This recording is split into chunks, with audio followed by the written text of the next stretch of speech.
It was a battle that was waged throughout the entire length of the war, from the first day to the last. And it was in every way the most decisive battle of the war, the Battle of the Atlantic.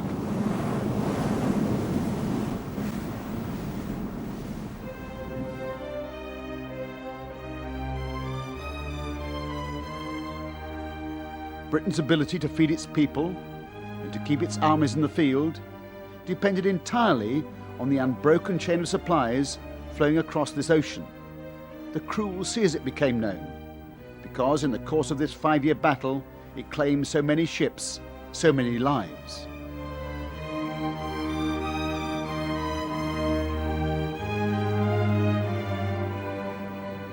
Guns, tanks, aeroplanes, ammunition, food. Every available merchant ship was pressed into service, many of them old and sluggish and little more than rust buckets. The ships were grouped into convoys, 30 or 40 or more ships at a time, and launched across the Atlantic from New York and Nova Scotia, bound for Britain. American and Canadian warships sailed with the merchant ships for the first stretch of their journey, moving up and down the flanks of the convoy like sheepdogs around a flock of sheep, keeping it together, fending off the would-be attackers, for a while at least. Aircraft patrols extended the protective cover a little further out into the Atlantic, but when the time came for them to turn back to their bases in America and Canada, all they could do was to signal good luck, and the long lines of merchant ships needed all the luck they could get. They were on their own, plodding along at the speed of the oldest and slowest ships, out into the black gap as it became known, between the protective screens of warships and planes on either side of the Atlantic. Lying in wait for them out there in the darkness were the Wolfpacks, the deadly German U-boats.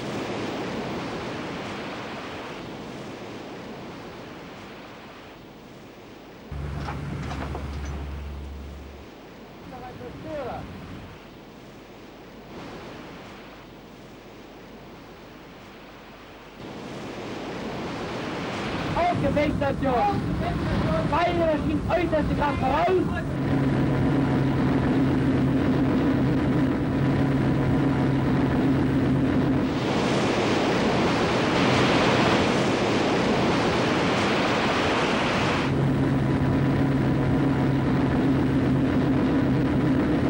Auf 40 Grad gehen! 1-4 klar machen zum Wasserschutz!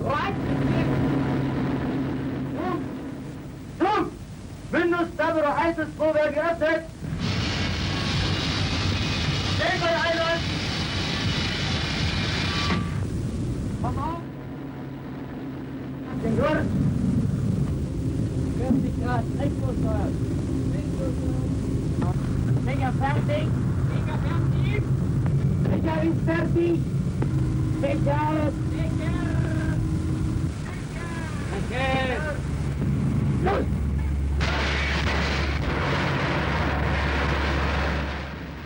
Every U-boat captain was a key player in the battle. They knew that they could win the war for Germany. If they could cut this main artery of supplies across the Atlantic, Britain would be starved into submission in a matter of a few weeks.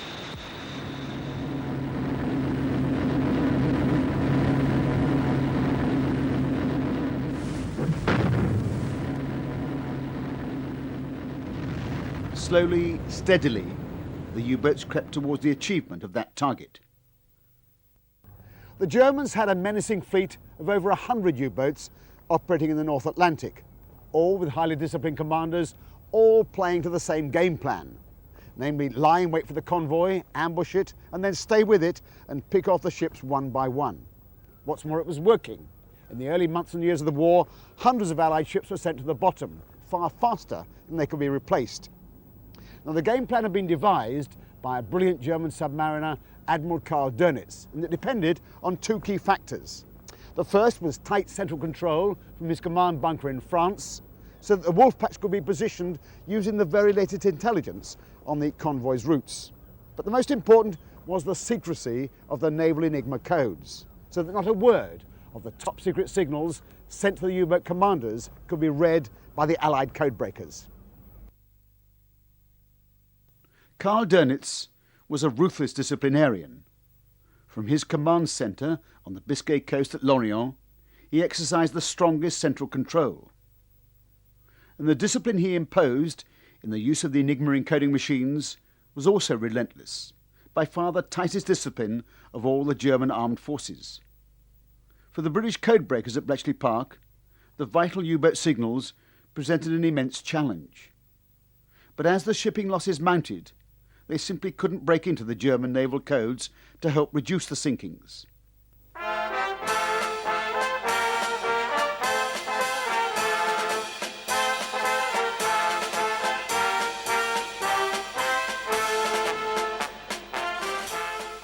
A typical Atlantic U-boat leaves the submarine pens at Brest, bound for the waters off the American East Coast.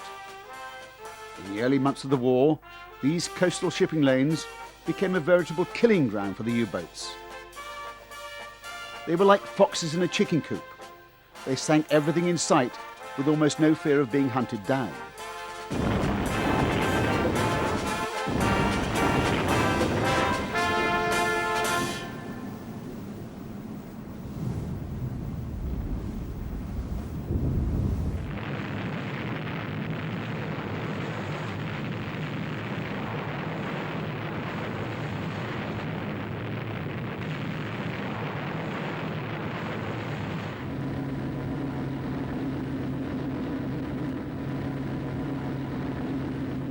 All the advantage lay with the U-boats. They lay submerged during the day and then attacked the Allied ships either with torpedoes or even quite brazenly on the surface with their deck guns.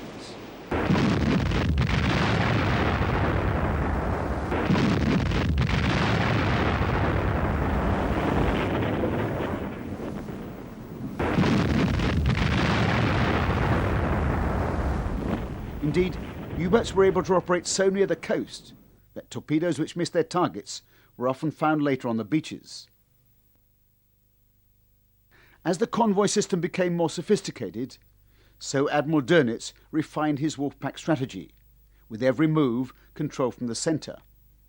On the wall of his bunker, he had a giant grid chart of the North Atlantic. The U-boats were ordered to take up positions on the grid by a sequence of letters and figures. Sent in code, these coordinates were meaningless to the Allied eavesdroppers, even if the signals were intercepted.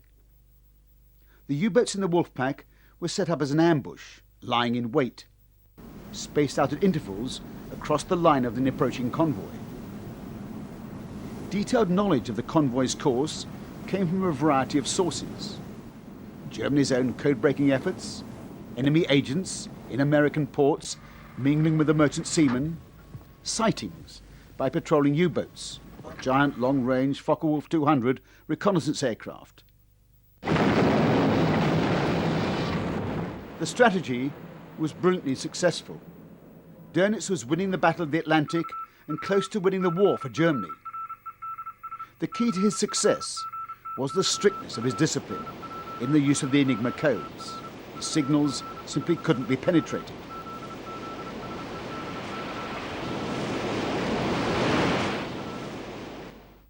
Admiral Dönitz, who was the commander of U-boats for the German Navy, wanted to control his U-boats from a central point for his Wolfpack strategy. He felt that only a central coordination of the many submarines attacking a convoy guaranteed success. This required communications back and forth between the Wolfpacks and the central command post where he was. Obviously, these communications had to be secret, or the enemy would be able to take counteractions. To maintain the secrecy of these communications, he required the Enigma cipher machine. And so you might say that to a certain extent, the Wolfpack strategy of Karl Dönitz depended absolutely on the secrecy of the Enigma cipher machine. Every U-boat crew was indoctrinated with the need for the tightest discipline.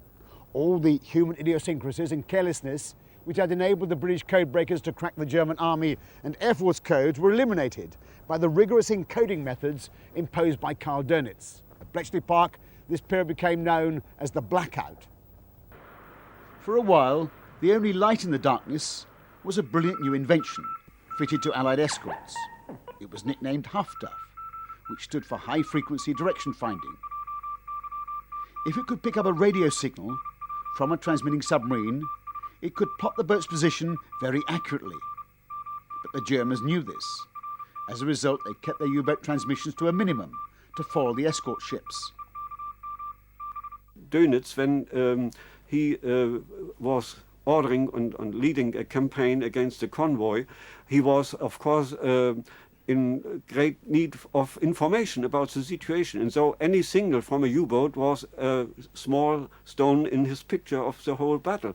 And so he was eager to get information, and he didn't prevent the U-boats, as it might have been necessary, to be silent and send not so many signals. And the idea was, when the U-boat is in contact with the convoy, the enemy knows that the U-boats are there, and direction finding and location of U-boats makes no sense, because the enemy knows from sinking of ships that there are U-boats, and a signal makes no difference to this situation. This was a reason why the radio silence was not so kept so well as it might have been necessary from our knowledge. For the British convoy controllers in London and Liverpool, it was a desperate time. They were working in the dark in their efforts to avoid the U-boats. They kept up what they called a working fiction, based on things like analysis of U-boat radio signals, sightings by ships or aircraft, and of course attacks by U-boats, which revealed their position. But they knew they could well be routing these precious convoys into the path of the U-boats, rather than away from them. What they needed above all was some hard information from the codebreakers. But that still wasn't forthcoming.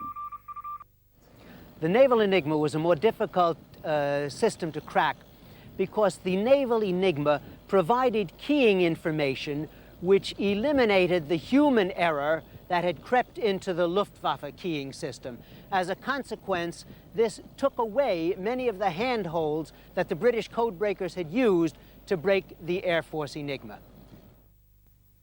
A major factor was that although the Navy Enigma machine was essentially the same as the other services, it did have 8 rotors to select from, against the 5 for the Air Force and the Army, and the 8-rotor machine produced a galactic number of cipher alphabets. The British codebreakers were beating their heads against a stone wall. What was needed was a totally new approach, and one began to emerge quite by chance in 1941 during a raid by British commandos on a German-held Norwegian island. The commandos boarded a trawler called the Krebs and found some Naval Enigma rotor wheels. This find triggered an idea in the mind of a young Cambridge undergraduate, Harry Hinsley, then working at Bletchley Park. He argued that if the Enigma was on this battered trawler, then it must be on all German naval ships, including the lonely and undefended weather ships positioned out in the North Atlantic for weeks at a time. Capture one of these, he proposed, and with its Enigma documents, you would immediately have an entry point into the vital U-boat signals. It was a complete gamble, but the idea was accepted, and in May 1941, 3 Royal Navy cruisers raced northwards from Scapa Flow to surprise and capture the weather ship Munchen. The boarding party were too late to stop the Enigma machine itself being dumped overboard, but they seized all the current documents and cipher schedules. It was something of a breakthrough at Bletchley Park. For the period covered by the schedules, the codebreakers had a narrow but precious window on the Naval Enigma. When the window was closed, the British Navy did it again to capture the weather ship the Lauenburg. For some strange reason, the German High Command didn't tie the two together. They never linked the capture of the weather ships with the British codebreakers. The capture of the German weather ships was a brilliant stratagem. It gave the British codebreakers a fingerhold on the otherwise impenetrable German U-boat signals. But it was overshadowed by the greatest code-breaking pinch of the entire war. Nothing less than the capture of an operational German U-boat out in mid-Atlantic, the U-110. Now, the U-110 was a long-range transatlantic submarine commanded by one of Dönitz's aces, the 28-year-old Fritz Julius Lemper, who had already won the Iron Cross for his sinking of a British battleship. Fritz Lemper had sighted a large convoy 400 miles west of Ireland and reported the interception to U-boat High Command. But the transmission had been intercepted by the British escort warships. They were able to fix the position of the U-boat with a high degree of accuracy. U-110 was attacked with depth charges by the British corvette Obrisha and blown to the surface.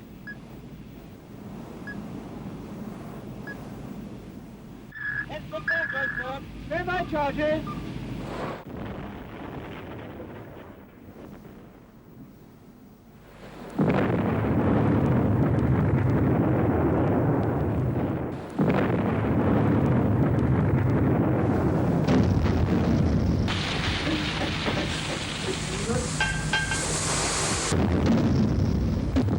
The German crewmen set scuttling charges to blow up the submarine and then abandoned ship.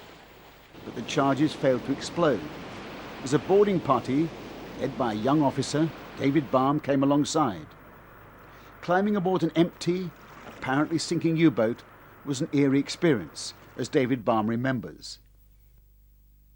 The 12-volt secondary lighting was on. The main lights, of course, had all been broken by all the depth charging, but there was a dim light. You could see enough. And it was very quiet, no generators running like you have in a ship all the time, a hum, no hum, deathly silence, just the hissing, a nasty hissing noise coming out of the batteries, presumably, gas escaping, and then the rolling to and fro to Atlantic swell, the plop of the sea. By far, of course, the most important thing was the Enigma machine. And there it was, screwed to the cable alongside the wireless set. And of course we didn't know what it was. We knew it had something to do with decoding, because it was a typewriter, looked like a typewriter. And my telegraphist, always carry a telegraphist in an armed boarding party, he had a screwdriver, he unscrewed it, and we passed it up. And of course the miracle was it wasn't dropped overboard. The German sailors thought their U-boat had sunk. Lent the captain was drowned, and Admiral Dönitz was convinced the submarine had gone down before a boarding party could get on board. In fact, it was taken in tow, but sank before it could reach an Allied harbour.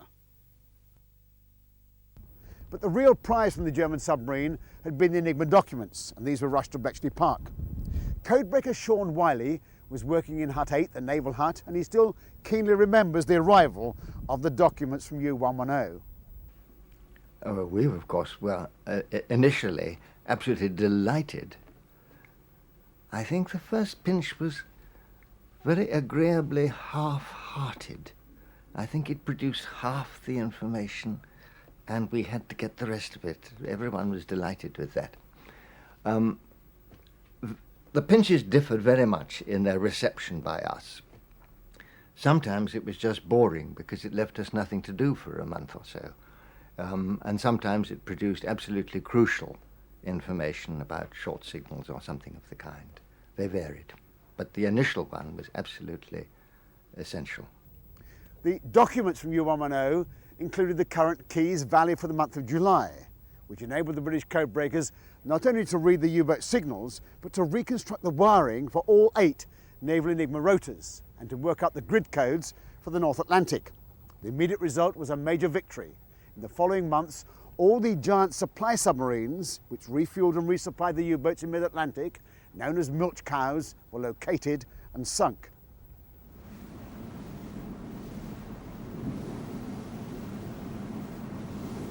These giant 2,000-ton supply submarines had been the backbone of the U-boat campaign. They could supply up to 14 U-boats on each voyage, meeting up with them at rendezvous points in lonely, out-of-the-way spots in the Atlantic. They transferred fuel and torpedoes, food, even mail from friends and family. Their loss was a decisive blow, both to the morale and the entire operationability of the U-boat fleets. However, with over 400 boats in operation and German yards building them at an astonishing rate, Dönitz could afford some losses. And despite the ability of the Allied codebreakers to read his signals during this period, knowing where the Wolfpacks were was still only half the battle. They still had to be located and attacked.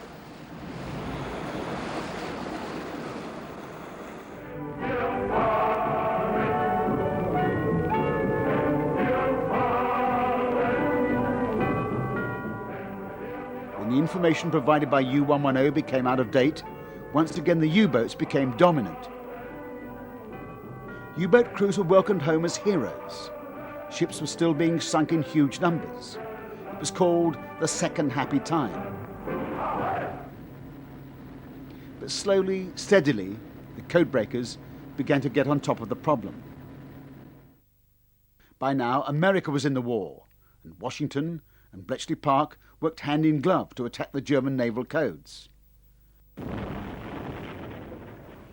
New weapons for hunting and killing submarines began to turn the tide of the Battle of the Atlantic.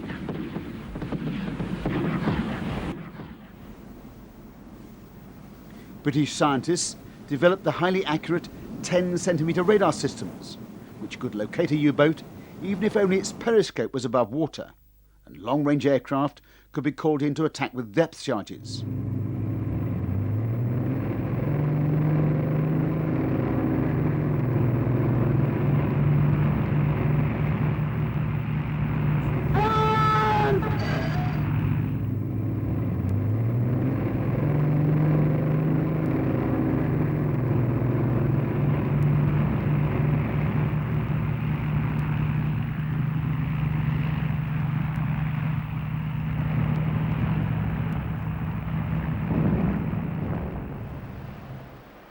America built dozens of small escort carriers, which could sail with the convoys and pounce on the U-boats whenever they attacked.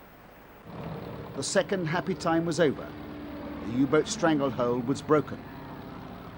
Hitler gave us his reason for eventually withdrawing U-boats from the Atlantic, the fact that the British had developed a new and powerful weapon. He was referring, of course, to 10-centimetre radar. What he didn't know was that the codebreakers had at last broken the naval enigmas. When the European war ended, Admiral Dönitz sent his last signal to his remaining U-boat crews. All U-boats, cease fire, Dönitz. They had fought from the first day of the war to the last, and it had been a very close-run thing. Well over 2,000 merchant ships were sunk, and many thousands of sailors lost their lives. Of the 842 U-boats commissioned, a huge number were sunk, 781, the highest loss rate of any service of the fighting powers. The publicly acclaimed victors were the courageous sailors and airmen who sailed the seas and attacked the U-boats. As for the men behind the scenes, the codebreakers, who did so much to break the U-boat stranglehold, they had to wait for many years to get their due. To the very end of the Battle of the Atlantic,